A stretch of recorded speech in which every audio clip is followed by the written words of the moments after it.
ಉದ್ಯಮಿ ಕಟೀಲೇಶ್ವರಿ ಶಾಮಿಯಾನ ಮತ್ತು ಶ್ರೀಕಟೀಲ್ ಟ್ರಾನ್ಸ್ಪೋರ್ಟ್ ಸಂಸ್ಥೆಯ ಮಾಲಕರಾದ ವೇಣುಗೋಪಾಲ್ ಶೆಟ್ಟಿ ಮಾಡೋರು ಬುಧವಾರ ಮುಂಜಾನೆ ಹೃದಯಾಪಘಾತದಿಂದ ನಿಧನರಾಗಿದ್ದಾರೆ.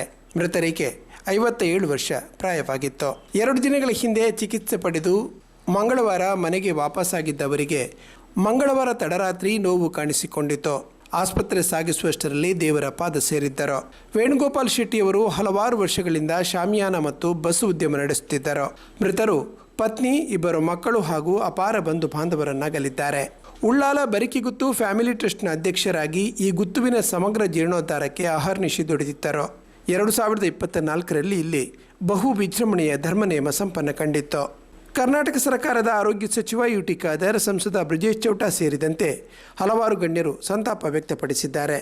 ಮೃತರ ಅಂತ್ಯ ಸಂಸ್ಕಾರ ಬುಧವಾರ ಬೆಳಗ್ಗೆ 11 ಗಂಟೆಗೆ ಮಾಡೂರು ರುದ್ರಭೂಮಿಯಲ್ಲಿ ನಡೆಯಿತು.